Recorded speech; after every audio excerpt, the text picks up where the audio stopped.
Please Uh, start. Good morning, Honorable Principal Madam, our Chief Guest, esteemed colleague, and my dear student.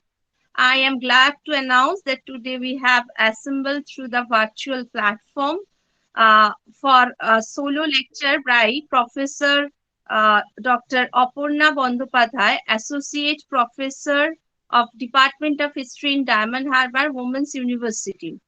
And this department conducted this solo lecture collaboration with Women's Cell of T.H.K. Jain College to commemorate that 73rd Republic Day. Republic Day is celebrated on January 26 every year to remember the day when Constitution of India came into effect.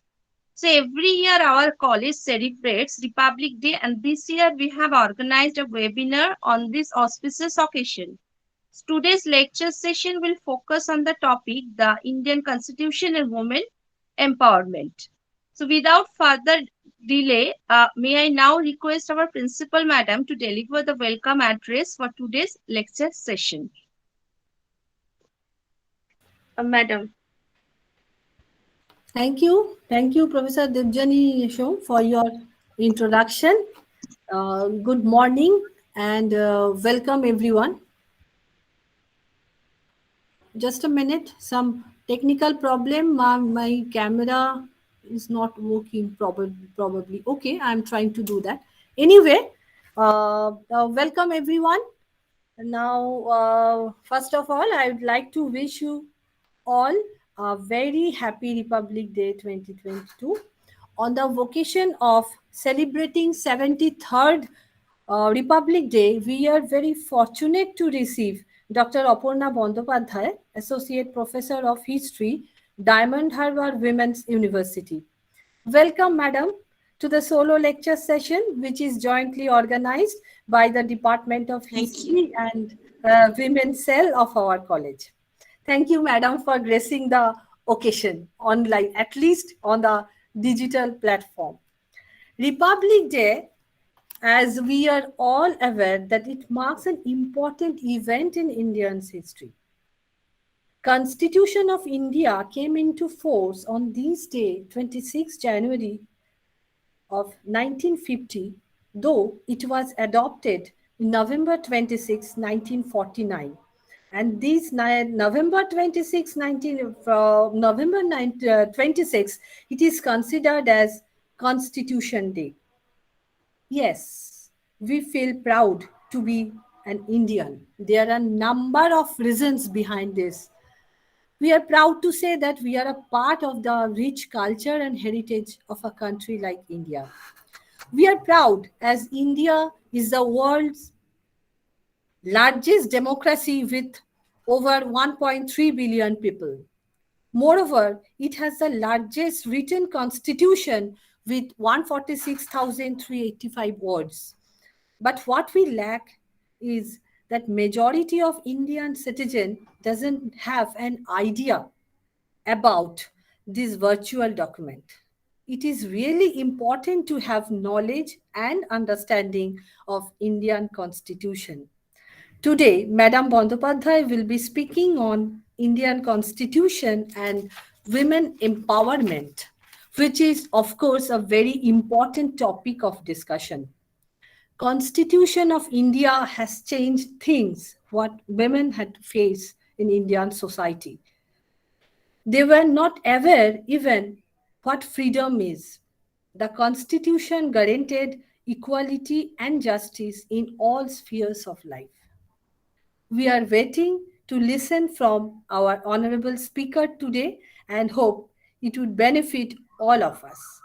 I am thankful to the organizer, especially Professor Debjani Shom, for taking the initiative, and also Professor Anindita Chattopadhyay and Professor Swara Thakur, the member of our active member of our women's cell. Professor Anindita Chattopadhyay has been working as actually she is the convener of women's cell. And I am also thankful to other faculty members who are participating in this program. I'm thankful to all other staff of this college for their participation and support. And also, I am thankful to my dear students who are participating in this event. Thank you once again, Madam Aparna Bandyopadhyay, for accepting our invitation and giving your consent to address all of us. Jai Hind. Thank you, Madam.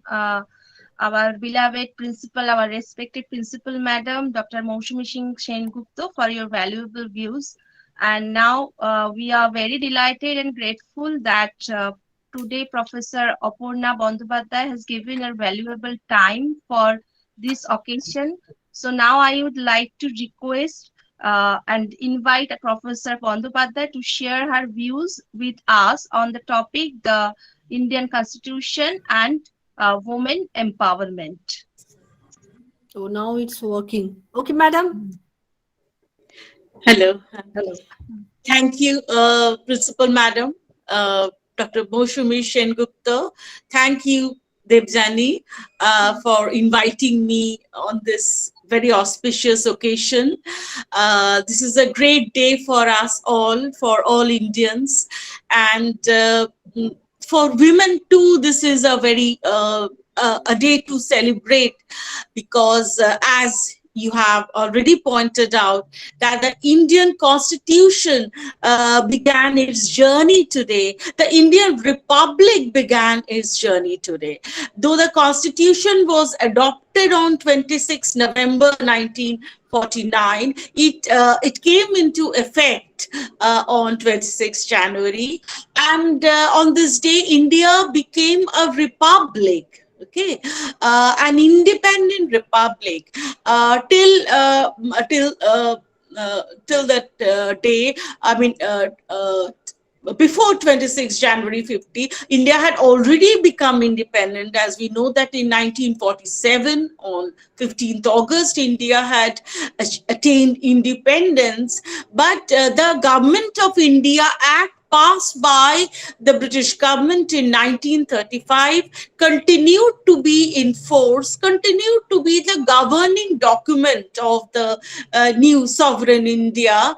And India remained a member of the British Commonwealth, of which the British monarch was the head, till 26 January 1950. Okay, so things don't happen overnight. The transition from unfreedom to freedom, it was actually a long drawn process. I mean, it did not happen on the midnight of 15th August 1947, though formally, officially, India became emancipated from British rule. But India needed to have its own government, own administrative setup, its own body of rules and regulations, of principles, of ideas and ideologies.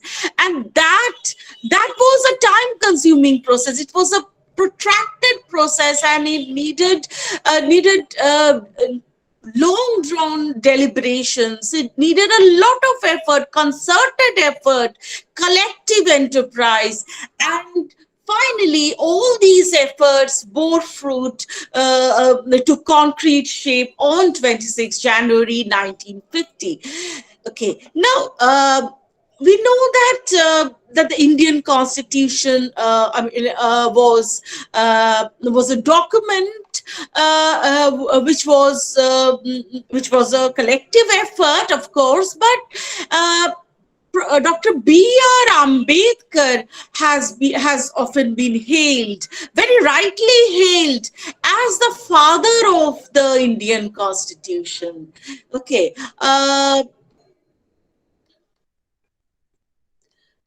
Yes. As we know, that a constituent assembly had been formed in order to draft a constitution for India. And there were 389 members of this constituent assembly. Okay. And of course, besides B.R. Ambedkar, there were many other pioneering male members who helped draft the Indian Constitution. But there were 15 female members of the Constituent Assembly. Now, who were they? Have we heard of them? Yes, we have heard of some of them. We have heard their names or briefly about their achievements, but many of us know. I mean, they know. We know very little about them. Actually, I mean, we don't know. Actually, don't know that they were also participants in the process of framing the Constitution of India. We are aware of their other achievements in other fields. For instance, Sarojini Naidu, Leela Rai, who was Leela Lag before her marriage. We have heard of their other achievements, okay, but that they were equally involved in the process of framing the Constitution of India is not known to many. I mean, even I didn't know the extent of their involvement till a few days back. Now, who were some of these great women, the mothers of the Indian Constitution? If we call Ambedkar the father of the Indian Constitution, then of course we may rightly hail these women as the mothers of the Indian Constitution. Now, there was Ammu Swaminathan, who hailed from Kerala. There was the Dakshini Velayudhan, who again hailed from Kerala. Then we have Begum Aizaz Rasool. Then we have she was from Uttar Pradesh. We have Durgabai Deshmukh. Okay, from Madras, we have Hansa Jivraj Mehta, we have Kamla Chaudhary from Lucknow, we have Leela Roy, who was from our own Bengal, though she was born in Assam. She was the founder of the Dipali Shango, and she had established schools for women. And we have Maluti Chaudhary. She was a Gandhian activist. She was married to Nabu Krishna Chaudhary. Both she and her husband were pupils of Vishwabharati. We have Purnima Banerjee, who was the secretary of the Indian National Congress Committee of Allahabad. We have Rajkumari Amrit Kaur. We have Renuka Rai. She was again from Bengal. She was a daughter of an ICS officer named Satish Chandra Mukherjee. We have Sarojini Naidu. She was born in Hyderabad, but she was originally from Bengal. Then we have Sucheta Kripalani.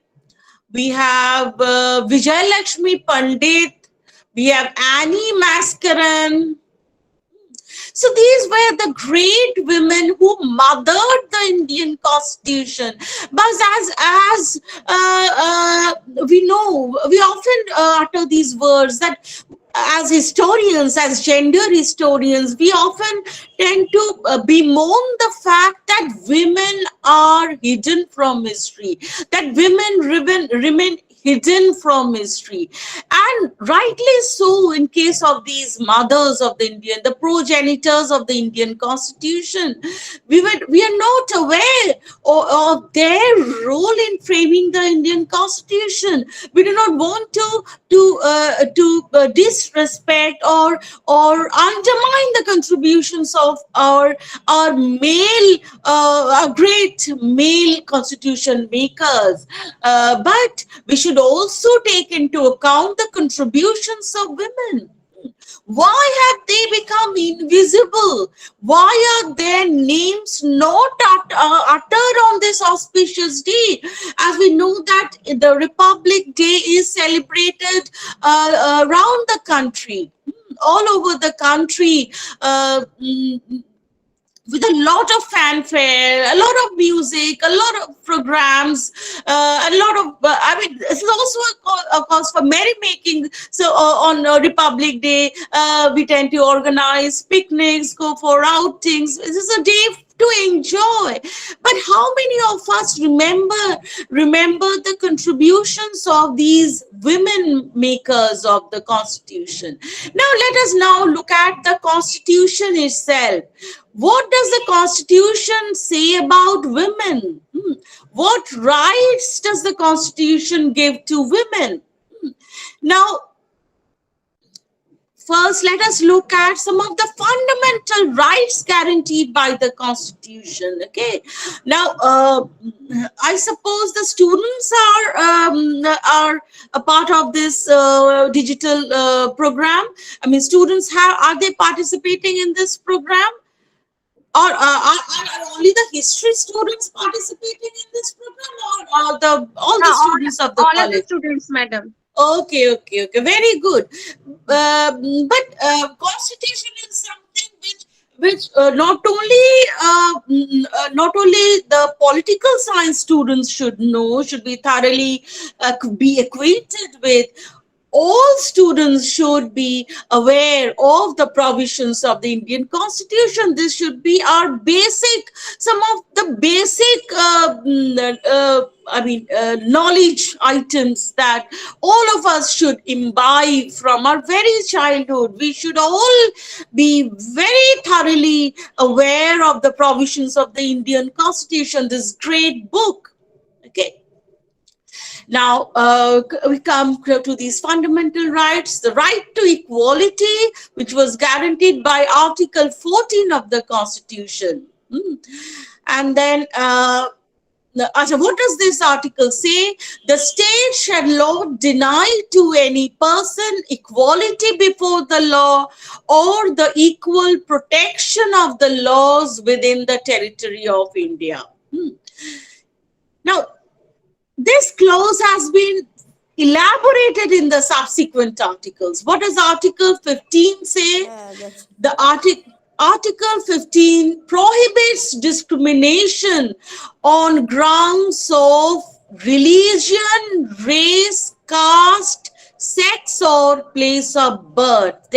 All citizens of India are equal before law, and they are entitled to equal protection before the laws, and there should be no discrimination on grounds of religion, race, caste, place of birth, and sex. Women should not be discriminated against before the law. They should be seen at par with their male counterparts in the eye of law. Okay. Then, yes, the state shall not discriminate against any citizen on grounds.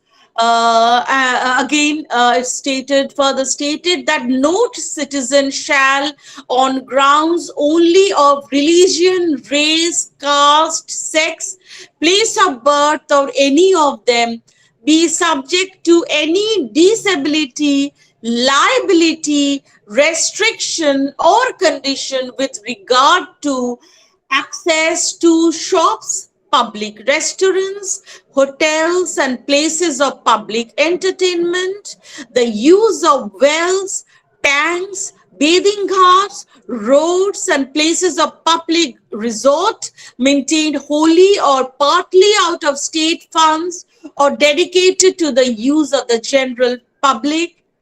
Is further stated that nothing in this article shall prevent the state from making any special provision for women and children. Okay.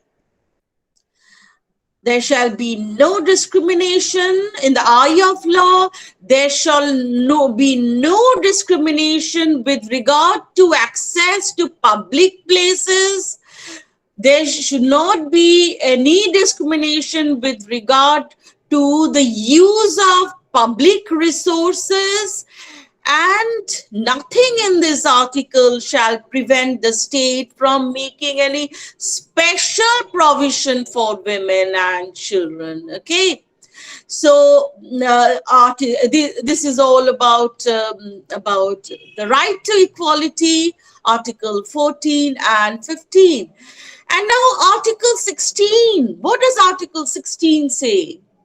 Article 16 guarantees equality of opportunity in matters of public employment. There shall be equality of opportunity for all citizens in matters relating to employment or appointment to any office under the state. No citizen shall, on grounds only of religion, race, caste, sex, descent, place of birth, residence, or any of them, be ineligible for or discriminated against in respect of any employment or office under the state. Hmm. So, if you want to apply for a job, but if you're debarred on grounds of your caste, of your religion, or your sex, then that will be a grave violation of Article 16 of the Indian Constitution. But there should be a qualification in this because certain posts, certain offices are still reserved for men. Okay, like certain high positions in the army are still reserved for men. And I recently came across a newspaper item which said that, okay, the army is willing to, is ready to open these posts to women, but there were certain conditions that needed to be imposed, that these women could not marry, etc., etc. So, all very discriminatory. If men could marry, why shouldn't women be married, Um, but yes, this has been declared as a fundamental right, equality of opportunity in matters of public employment. Even though there are officially sanctioned reservations with regard to certain offices.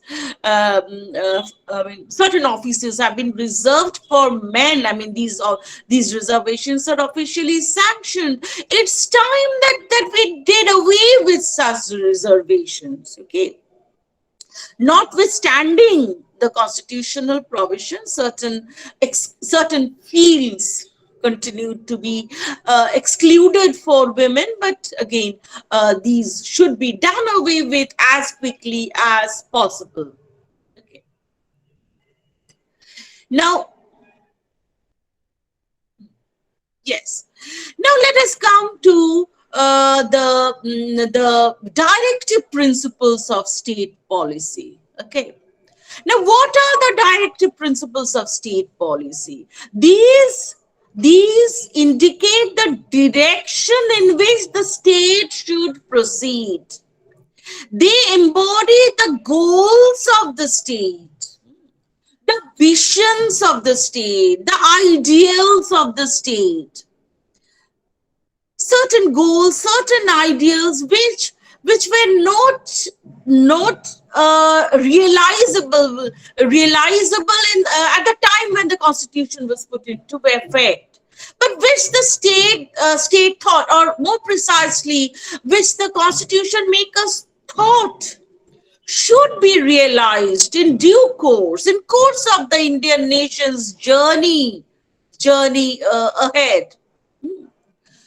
These were embodied in the directive principles of state policy. Okay. Now, what are some of these directive principles which concern women?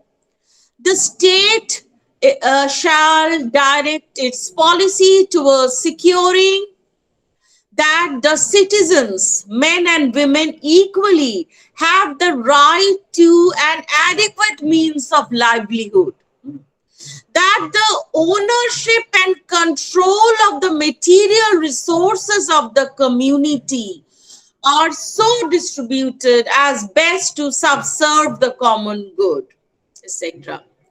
That there is equal pay for equal work for both men and women, that the health and strength of workers, men and women, and the tender age of children are not abused, and that citizens are not forced by economic necessity to enter vocations unsuited to their age of strength. Now, very significant policy guidelines. Okay, the citizens, men and equally, have the right to an adequate means of livelihood, that there is equal pay for equal work for both men and women, that the health and strength of workers, men and women, etc., are looked after. Okay, are ensured. Now, another very significant directive principle, which is immensely beneficial for women, I mean, which has helped women in the long run, is that it says that the state shall make provisions for securing just and human conditions of work and for maternity relief. Okay. And in accordance with this directive principle, women have been granted paternity leave and other benefits related to maternity. In recent times, a few years back, not very recent, I think it's about 8 to 9 years back, we got the right to childcare leave. Okay, so this is in tune with this particular directive principle, provision for just and humane conditions of work. Again, the act that seeks to prohibit sexual harassment of women in workplace. Okay, that act has been passed in accordance with this particular directive principle. Just and humane conditions of work. Women are entitled to just and humane conditions. They have the right to have just and humane conditions of work. A workplace that is free from harassment, especially sexual harassment. Okay. Now, another very important directive principle is that that the state shall endeavor to secure for the citizens a uniform civil code throughout the territory of India. Now, this is a very, very significant directive principle, but at the same time, an extremely controversial one too.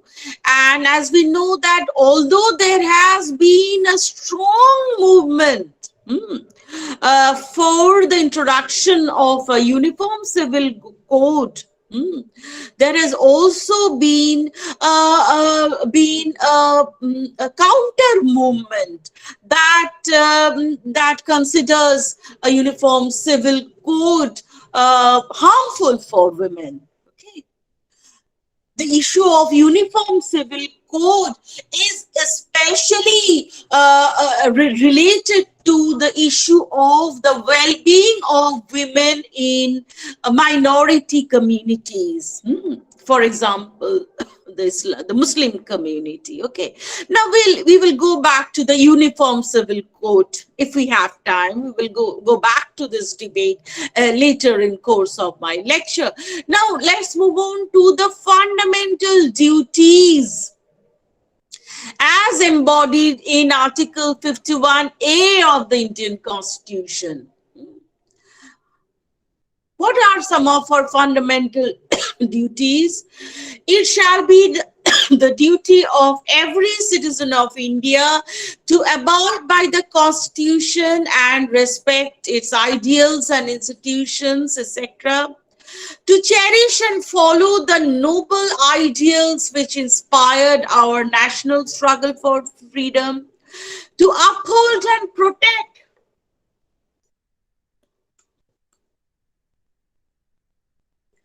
the sovereignty, unity, and integrity of India, to defend the country and render national service when called upon to do so, to promote harmony and the spirit of common brotherhood amongst all the people of India, transcending religious, linguistic, and regional or sectional diversities, to renounce practices derogatory to the dignity of women. See, this has been enlisted in our article on fundamental duties, Article 51A of the Indian Constitution. We, the citizens of India, should renounce practices derogatory to the dignity of women. Okay. Now, have we really renounced practices derogatory to women? Sadly, no, but the Indian government has been trying hard to prevent and prohibit practices derogatory to women. Okay. Now, very, as we know, a very significant items, a significant clause of our fundamental rights was that nothing should prevent the government from taking some positive measures, from making special provisions for women and children. Okay, and in tune with this particular clause of our Constitution, amendments have been introduced in the Indian Constitution from time to time, and in 1993, the Indian Constitution was amended to incorporate Article 243D3 and Article 243T3. These articles provide for reservation of not less than 1/3 of total number of seats in panchayats and municipalities for women to be allotted by rotation to different constituencies. Article 243(3)(d)(4)(t)(4) provides that not less than 1/3 of the total number of officers or chairpersons in the panchayat and municipalities at each level to be reserved for women. Okay.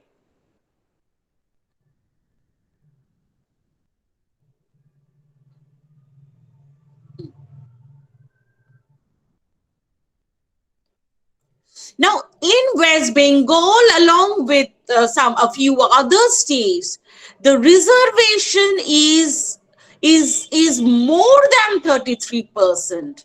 Now, what is the percentage of reservation in West Bengal in Panchayati Raj institutions? It is as high as 50%. Okay. Now, again, you may ask me the question, has reservation of women in Panchayati Raj institutions really helped? Has it really been effective in empowering women? Now, This is a question that that will evoke mixed responses. This is again a question that has already generated a lot of controversy. But let's see. Let us at least, for the time being, let us focus on what the Constitution is intending to do for women. Okay, whether they are effective or not is another question which needs to be addressed, and which I will definitely address. Now, what the government is doing for women also needs serious discussion. Okay, and we should all be aware of the governmental provisions with regard to women. Now, the Constitution came into effect in 1950, and then we had a series of amendments to the Constitution. And according to amendments 73 and 74, this clause regarding reservation of women in Panchayati Raj institutions was inserted. Apart from that, a series of laws have been passed by the government of sovereign India to provide women a better life. Okay, to do away with customs and practices that are inhuman, that degrade women, that discriminate against women, that and moreover, and very significantly, to to prohibit and also provide penalties for crimes against women. Okay. Now, dowry, a very obnoxious practice since ancient times. Dowry was abolished by legislation in 1961. In 1983, Section 498A was inserted in the Indian Penal Code.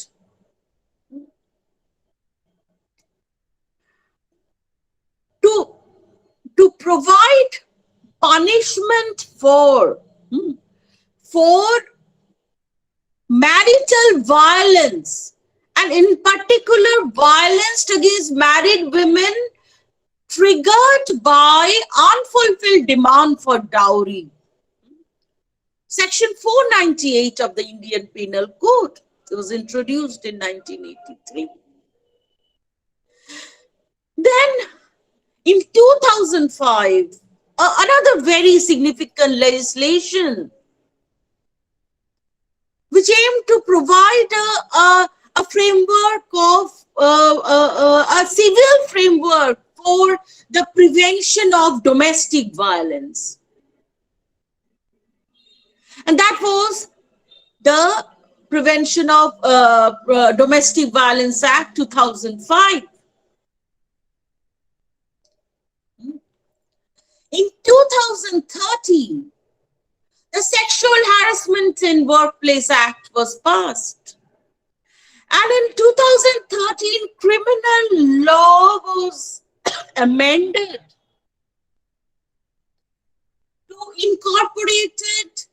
to incorporate offenses against women, crimes against women, such as stalking, such as acid attack. And this particular amendment also amended the rape laws, redefined rape.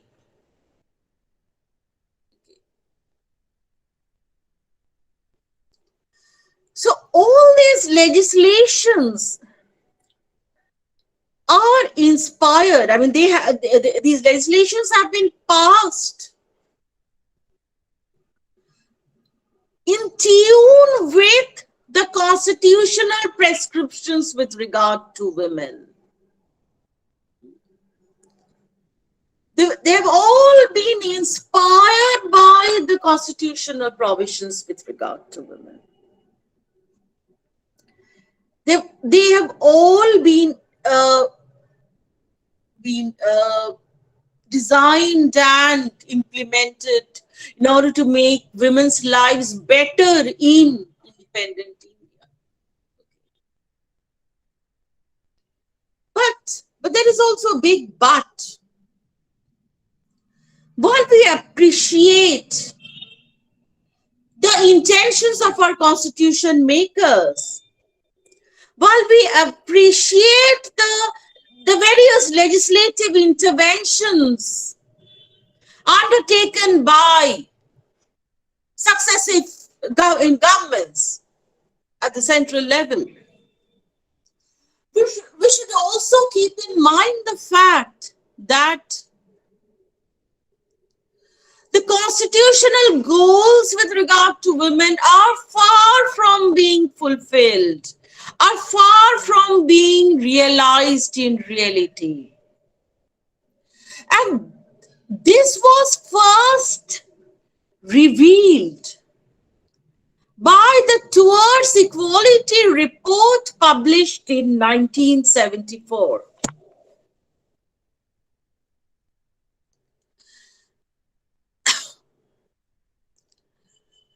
In 1971, the United Nations organization prodded the Indian government to form a fact-finding committee,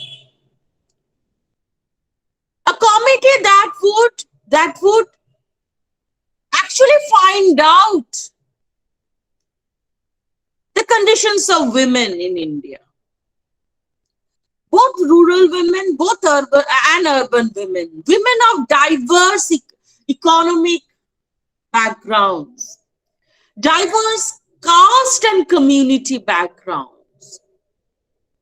And accordingly, the Indian government formed the Committee for the Status of Women in India.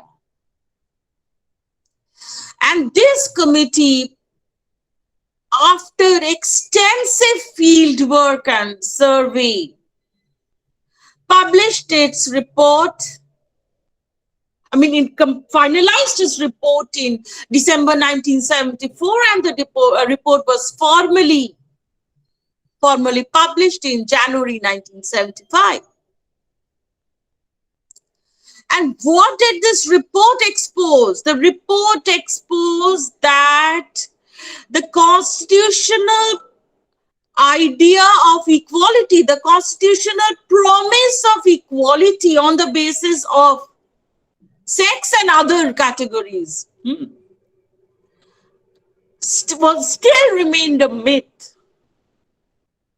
That equality was a far cry in Indian society.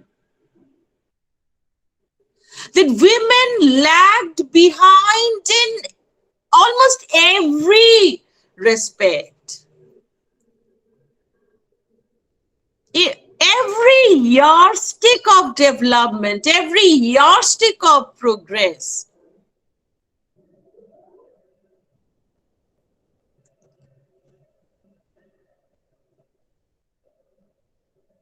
exposed that women were lagging behind.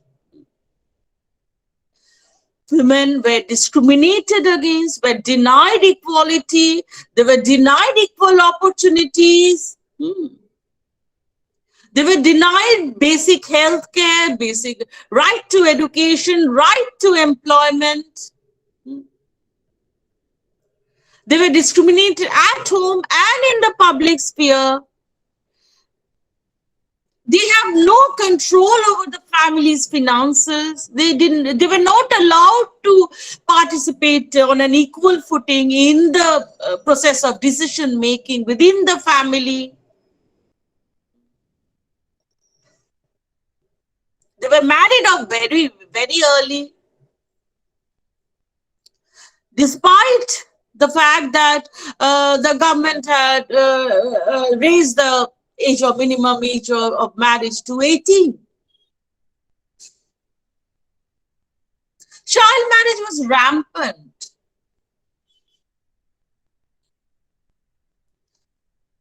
Women were denied the basic, even basic school education. And this document, the Towards Equality report, it was a big eye opener to all. Okay.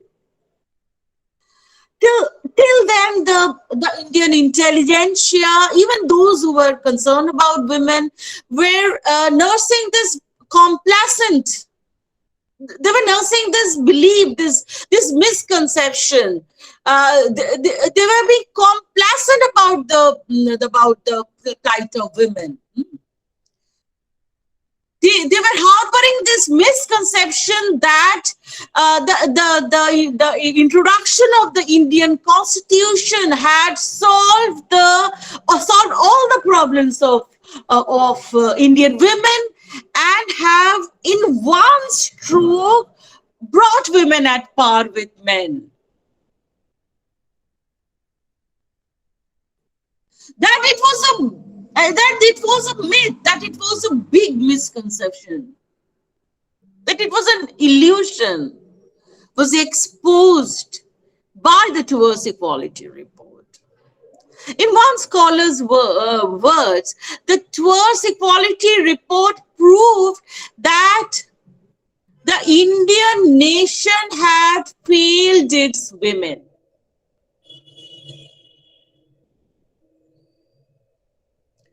Now, this realization, this revelation, this was a turning point, a big watershed in women's journey in independent India.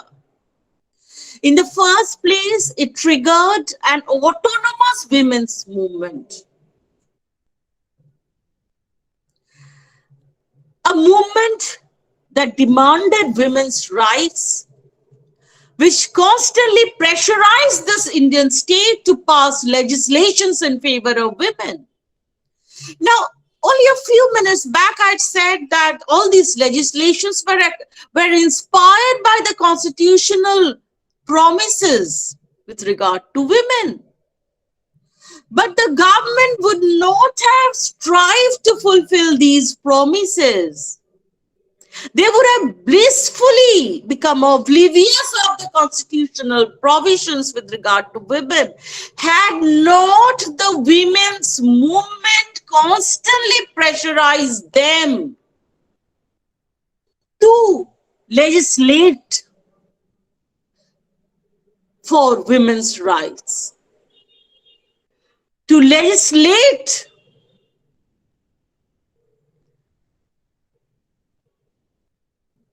to pass legislations guaranteeing women's protection against various forms of crimes and offenses. So it was not just the constitution, it was the women's movement which forced the government to concretize the constitutional goals.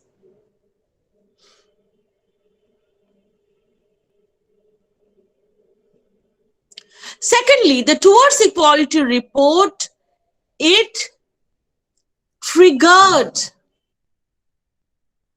the development of women's studies and especially women's history. Since many of us here are students and teachers of history, I would especially draw your attention to this particular moment that inaugurated women's history in India. 1975 was a big turning point in this regard.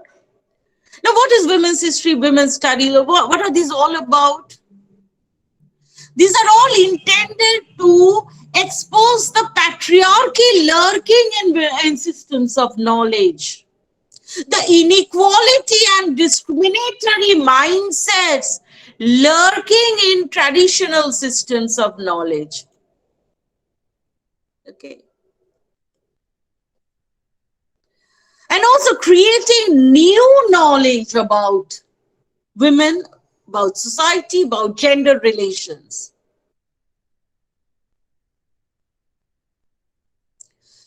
Now, this knowledge creation endeavor was, of course, it was carried forward by this drive to realize the ideals and goals of the Indian Constitution. The Constitution remained the guiding star, the lodestar of our women's studies scholars, women's historians as well. It provided the ideological framework within which we should create new knowledge. Okay. So, yes, and of course, women's studies I mean, it has made giant strides in our country. Women's study history has also developed to a great extent, and all these developments have been inspired by the overall constitutional ideological framework, the ideological framework with regard to women. Now, the Constitution, I think, is also very significant to scholars who have adopted intersectionality as their theoretical instrument. Now, the very phrase that there should not be any discrimination or any prohibition on grounds of religion, race, caste, gender, sex, etc., etc. This very phrase acknowledges the existence of multiple access of inequality and also the interplay of these multiple access of inequality. And intersectionalist scholars do the same thing. They try to demonstrate, they seek to demonstrate through their research, through their academic interventions, the intersections of gender with race, caste, class, community, etc. So this intersectional perspective was built into our Indian Constitution, and this perspective informs all our feminist academic forays. Okay. Now, let me briefly discuss the debate around the Indian Penal Code, around the Uniform Civil Code, the UCC debate. As we have seen, the idea of a uniform civil code is embodied in the directive principles of state policy. But the Indian government has not yet been able to fulfill this directive, because a big section of women activists are averse to the idea of a uniform civil code. They think that it is detrimental to the interests of women, particularly minority women. Now, we can have another separate discussion of the uniform civil code. But let me pose before you this question, a question on which you can ponder at your leisure. Do you think it would benefit women if we had a uniform set of family laws, personal laws all over the country, applicable to all communities? Or we should maintain and preserve the plurality of personal laws? Now, personal laws, let me make it clear to our students that personal laws are laws related to marriage, inheritance, adoption, maintenance, etc., etc. And these are different for different communities. Now, the idea of a uniform civil code suggests that there should be a uniform set of personal laws for all communities instead of different laws for different communities.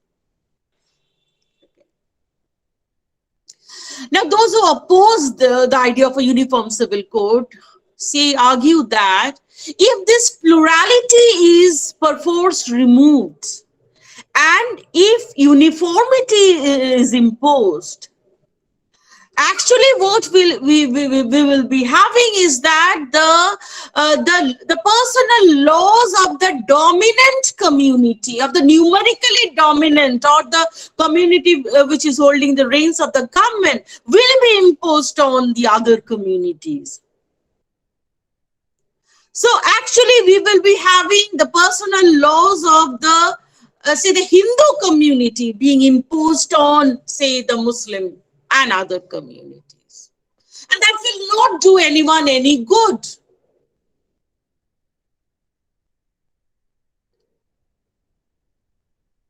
Yes, personal laws oppress women. The personal laws of the Hindu personal laws were once upon a time very oppressive, but yes, there have been a series of amendments of Hindu personal law. Muslim personal laws have also been sought to be amended. Like recently, there was this legislation banning triple talaq, instant triple talaq. That was an intervention in Islamic personal law, but that intervention was opposed even by Muslim women feminists, by Muslim feminists.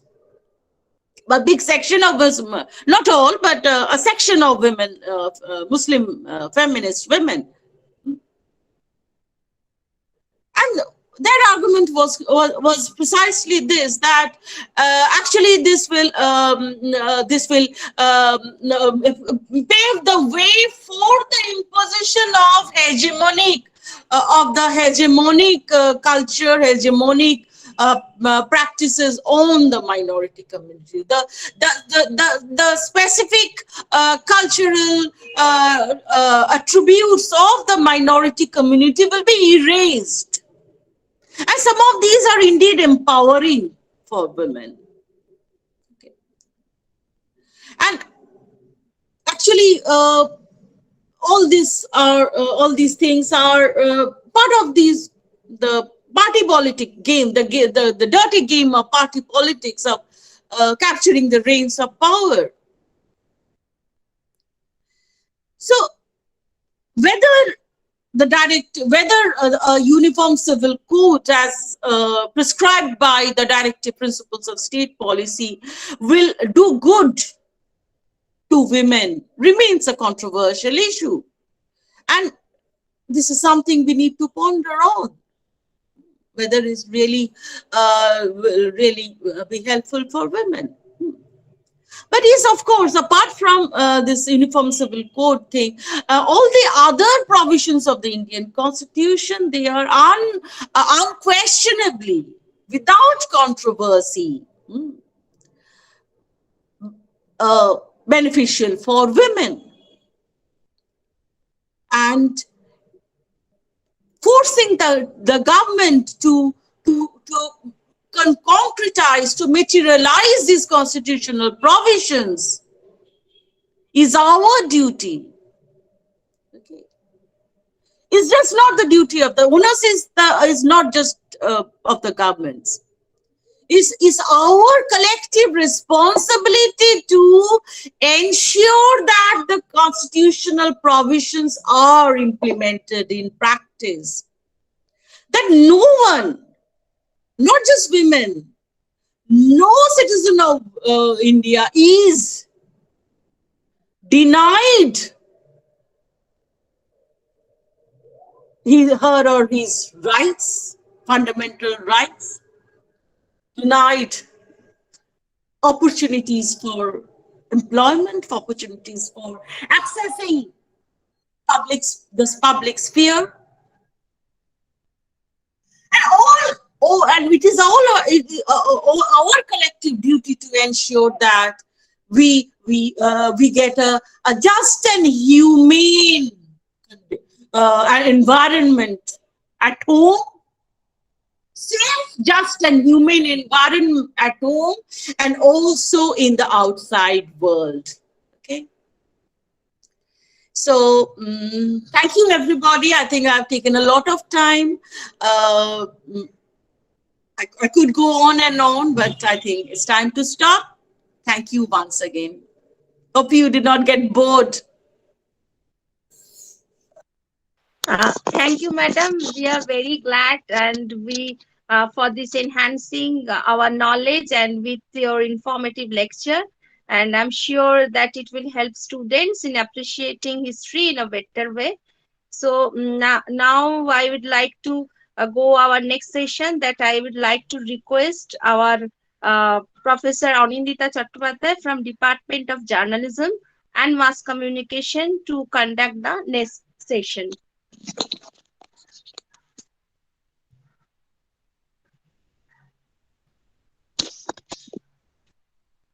Good afternoon, all of Anindita? you. Am I audible? Okay, okay. Yes, yes, yes. Thank you so much, Aparna ma'am. Thank you, Debjanidhi, for introducing me. First of all, I would like to go ahead with the question answer session. So, anyone, my respected colleagues, students, if any one of you are having any question that you would like to ask Aparna madam, please write it down in the chat box. Or you can unmute yourself and you can ask the question also.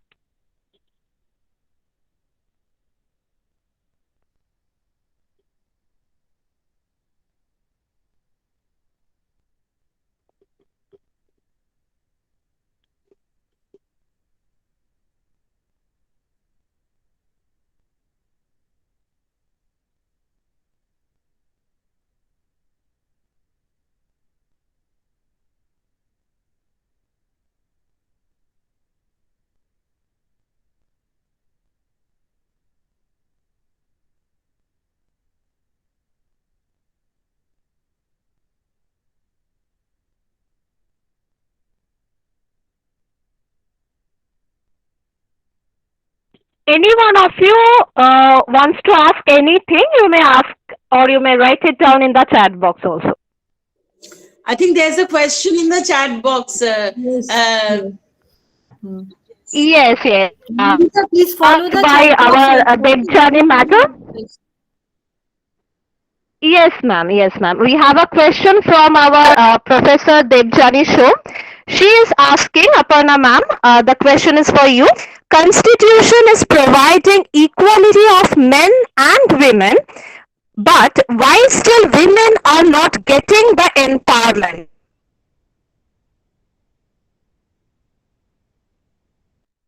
Okay. Yes, because I mean, I'm sure you know the answer yourself. That In society and in politics. just What is the reason? okay. I missed the. Is I'll it the read the lack of question. I mental mean, sorry, broadness I'm of missing parts of the question. society or any politics? একটু সাউন্ডে অসুবিধে হচ্ছে Issue? This is the Anindita, question that there is some একটু problem in your that network issue, I think. has been I asked can't to hear you, Anindita. answer. আচ্ছা দেব okay আচ্ছা আমি Anindita, I'll read the question from the chat box. Sorry, I just got disconnected. I will read it, ma'am, for you. I will read it again. Okay, হ্যাঁ Constitution is providing equality of men and women, but why still women are not getting the empowerment in society and in politics? This is the first part of the question. The second part is, what is the reason? It is the lack of mental broadness of the society or any political cause? This is the second part of the question, ma'am. Right. Yes, you have, Debjani, you have already answered your question. Yes, it's the mindset of society. Just having constitutional provisions is not enough. You know, these provisions have to be implemented, and who are Who are the people who are in charge of implementing these provisions? These the politicians. Okay, the people. I mean, I'm not saying that. Engaging in party politics is bad, but most of them are are in pursuit of power, and so they have no genuine concern for women. And besides, their mindsets are mired in patriarchal values. We get to see these court judgments from time to time, and some of these are so backward. And some of these MPs, they often comment on issues like marital rape and all. So they are so retrograde in their mindsets. So is having a constitution like ours is not enough. Who are the people who will put the constitution in practice? These people are to say, they are extremely patriarchal in their mindsets. And even women too, I mean, women in power too have betrayed very retrograde misogynist mindsets. But we can force them to do the needful, and for that purpose we have to have a very strong women's movement, and we all of us need to be part of that women's movement. And being a part of women's movement does not necessarily mean that you have to be an activist, you have to attend meetings and all, or kind of stage demonstrations and all. You can be a part of the women's movement by even say writing a poem, or by enacting in a play, or writing something even on social media. So all of us can make a change. We are all game changers. We have all of us have the potential to make a change in our lives. Okay, and women need to be to be aware of their role of game changers. Okay, we cannot just shift the responsibility to the government. We have to have an active role ourselves, and for that, awareness is very necessary. A webinar like this is a very necessary kind of exercise. It's necessary for the students to be aware of the constitutional provisions. It's necessary for them all to be aware of the various laws passed by the state. And unless they were aware of the laws, how can they use the laws to their own advantage?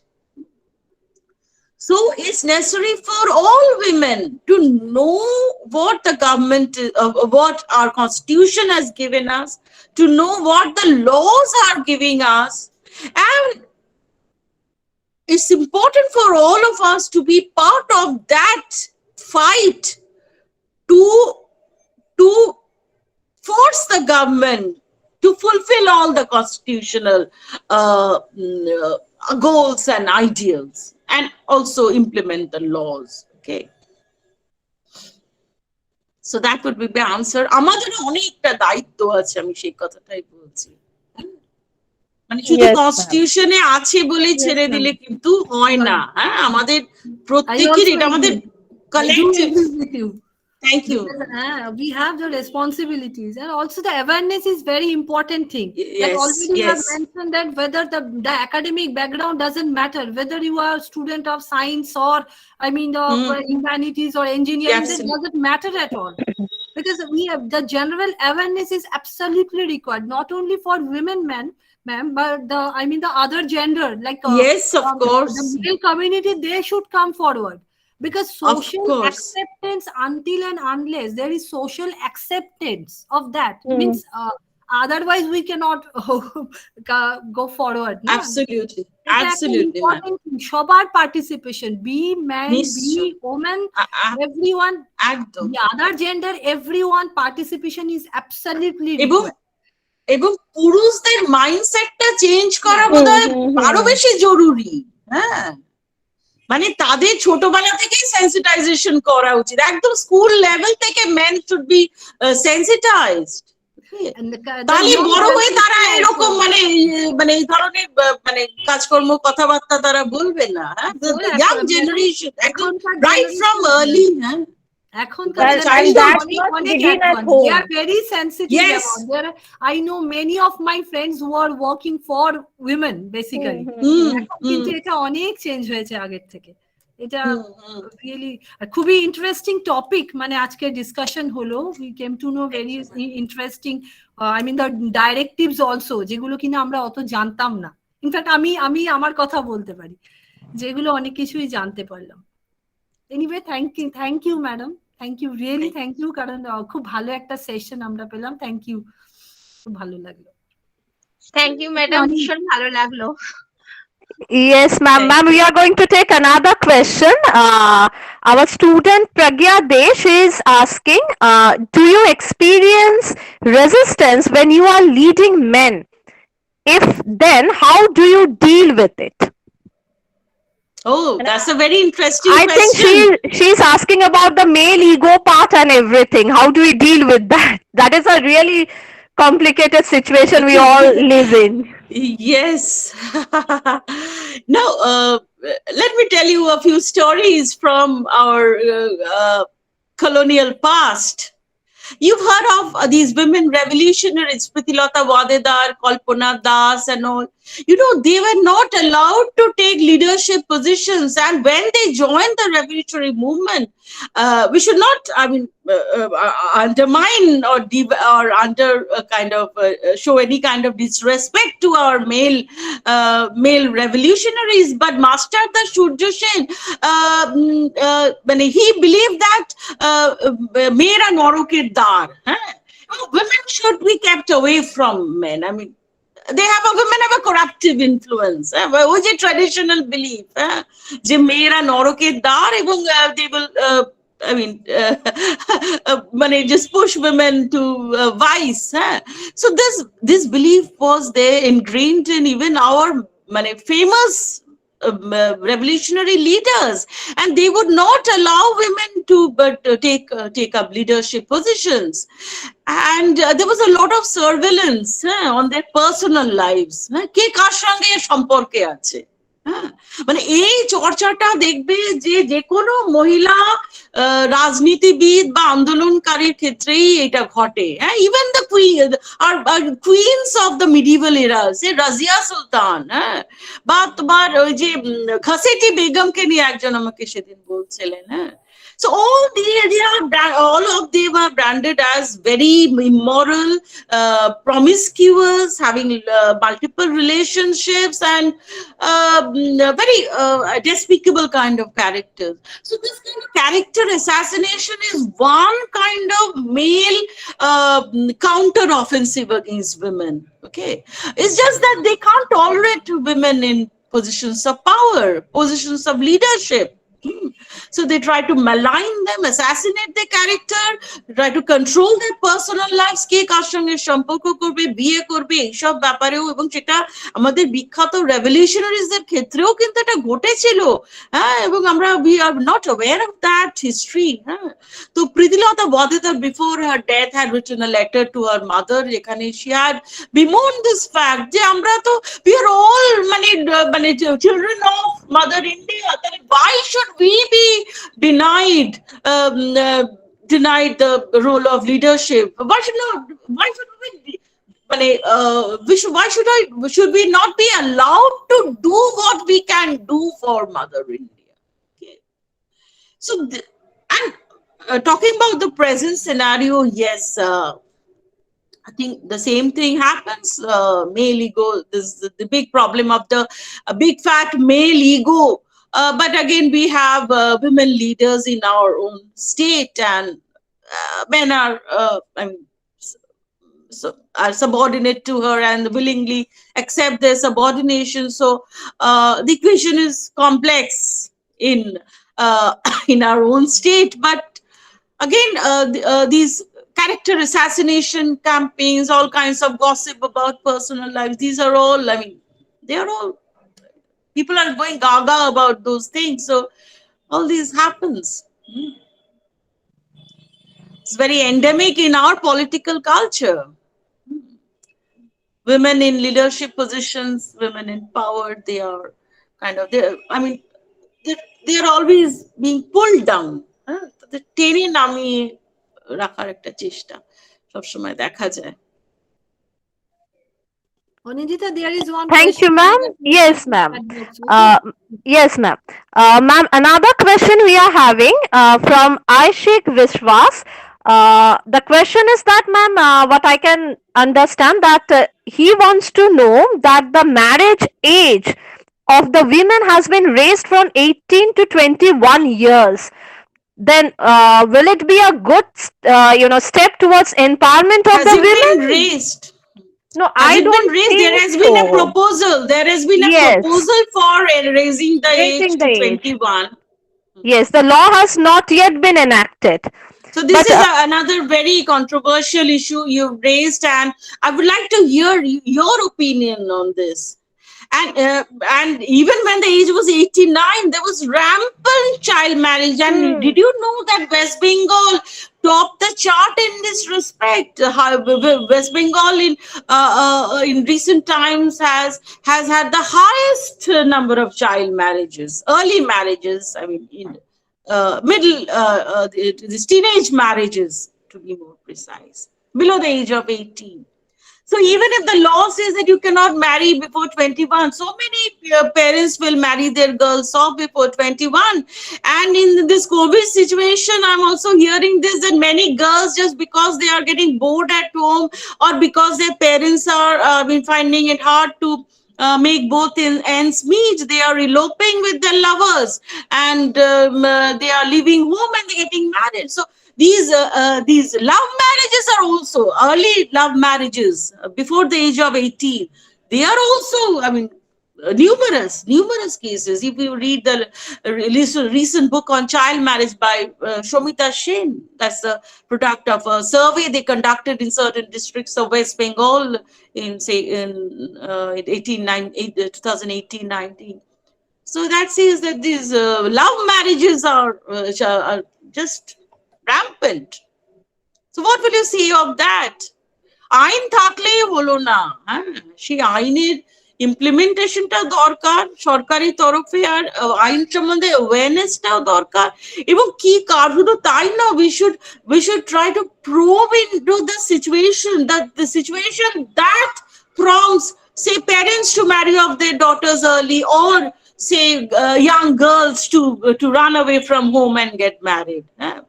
Severe economic crisis may be one, lack of education may be one. And in this COVID situation, as we know, the schools have been closed for almost 2 years. And in villages, there are no online classes also.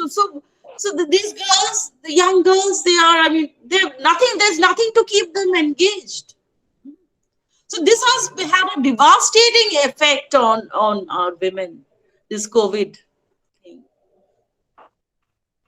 yes, ma'am. Thank you, ma'am. Here comes the question of awareness and the role of the administration.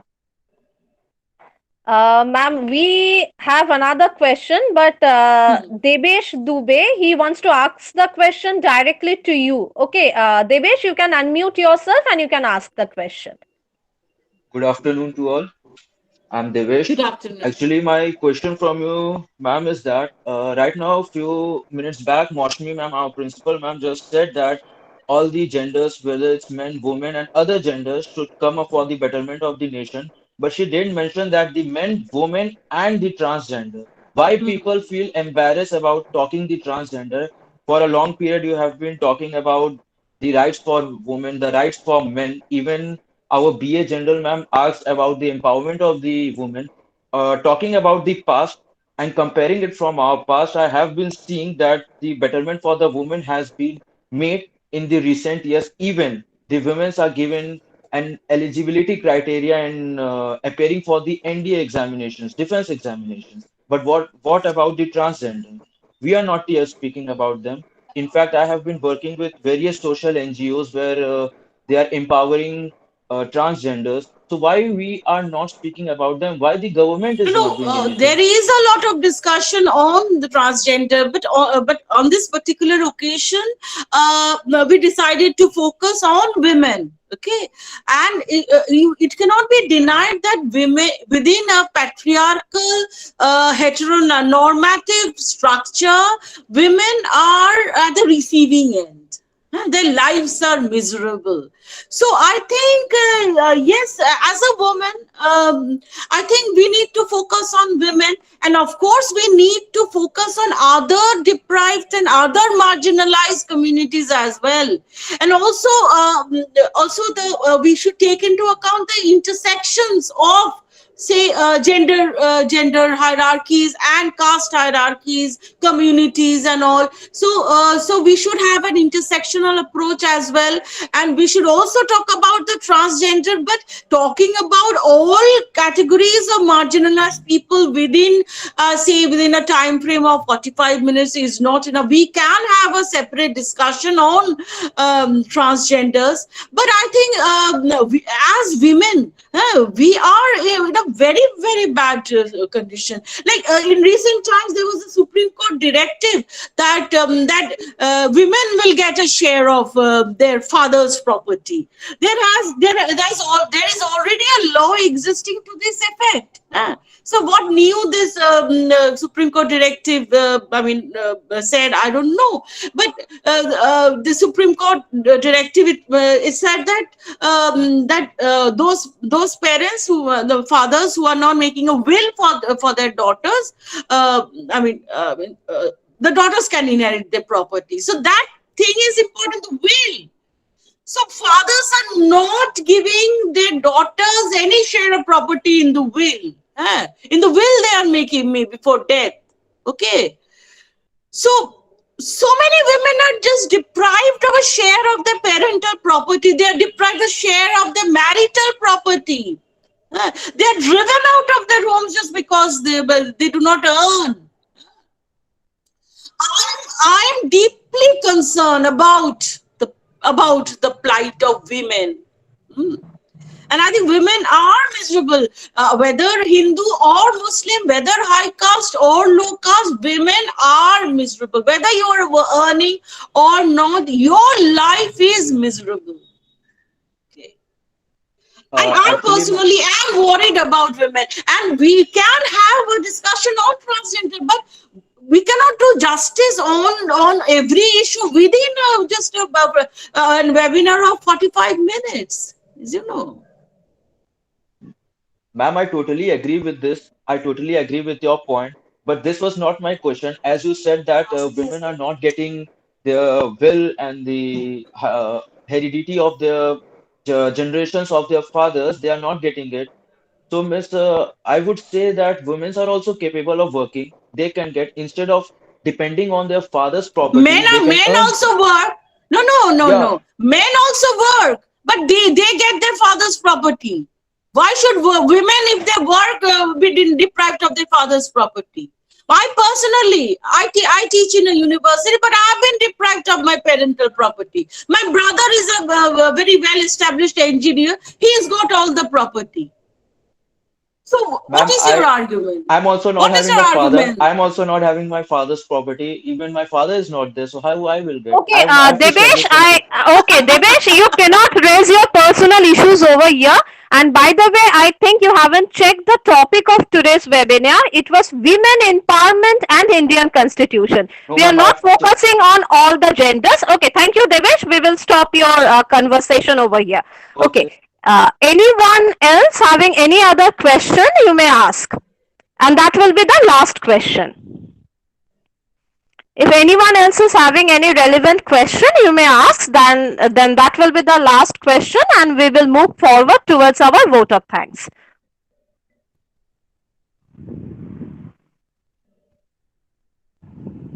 Anindita, Yes, Anindita, ma'am. Yes, ma'am. he has made some comment. Mohammad Jishan Siddiqui, probably he has got something to say. Yes. You want to say something? or you just shared I, your I think, ideas with us? yes, if he has got some question, he can ask. But otherwise, Yes, we Jishan, can you want to continue. ask something, or you just shared your views with us? Okay, your ideas. Okay, okay, okay, fine, fine. Okay, fine. Ma'am, then should we move towards our vote of thanks? Sure, Yes. sure. Okay. Okay, okay, okay. Thank you. Thank you so much. So, on this auspicious day, our Republic Day, we have gathered over here to celebrate the day with our today's webinar. And seriously, we really had a wonderful session. And thank you so much, Aparna ma'am, for throwing lights on the matters of gender biasness, gender politics, and gender stereotyping that we are still having in our country, and the relation with all those things with our Indian constitution, and what can be the effect of this gender stereotyping, gender biasness that we are having in our contemporary time, even now in our society. We actually claim that we have came a long way since independence. We are now modern, progressive, developed, and we are a very modernized society that we are living in. But how can we consider a country to be truly progressive, or developed with a patriarchal setup, and where we are having even now open discrimination and atrocities towards the women? Now we are talking about the constitutional rights, but the main question is, are women really enjoying their constitutional rights equally as per just like their male counterpart? Now that is the area that we need to focus upon, where we need the administration to take care of, where awareness building is very important. Indian constitution has guaranteed the women equal rights and privileges, but that should not only remain in pen and paper. It must be exercised at all levels, irrespective of their financial condition, irrespective of their religion. All women must be entitled to get the privileges that they are entitled to as per the Indian constitution. Just like Aparna ma'am mentioned, there was an active participation of women in construction of our Indian constitution. There has been a constant efforts of the women movements towards the protection of women and women empowerment. Contribution has been huge, and we must remember that we must try to build awareness among the women and make them empowered in true sense. Indian constitution has been like a guiding star in the field of women studies and gender studies as well, just like it has been mentioned by Aparna ma'am also. So we must be taking care of all these issues in a very minute, in detailed manner, and that can truly bring about a development in our country. Without the development of women, our country cannot progress. It can never happen. Equal status, equal dignity, equal respect is very essential for the development of not only the women but also our country as a whole.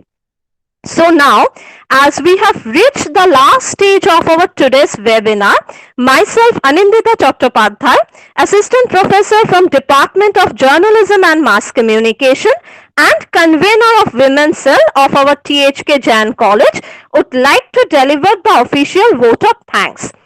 First of all, I would like to thank our respected Principal Madam, Professor Dr. Moushumi Singh Sengupta, for her continuous motivation and support to organize today's webinar.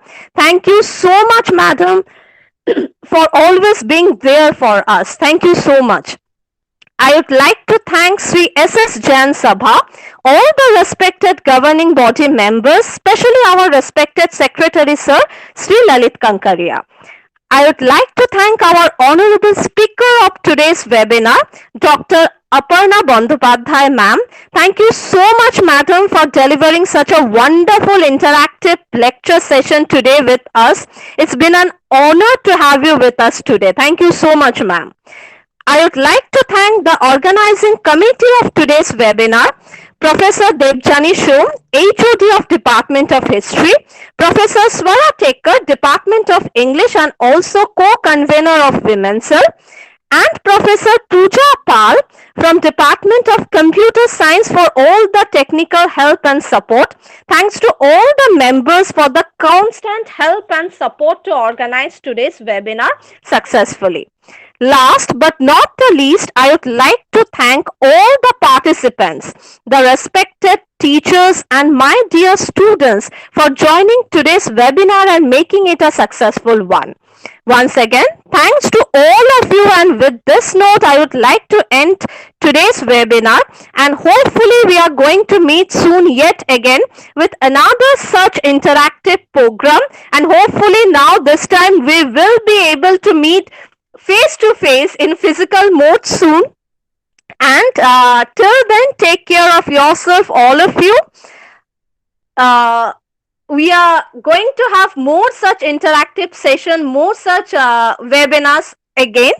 And happy Republic Day once again. Jai Hind. Take care. Goodbye, all of you. Thank you so much. Thank you, Anindita. Thank you. Thank you. Thank you Thank so you, madam. much. Thank you, madam. Thank you so much. Thank you. So, officially Sure. closing the session. Yes, Thank ma'am. you. Yes, ma'am. Thank you. Thank you, ma'am.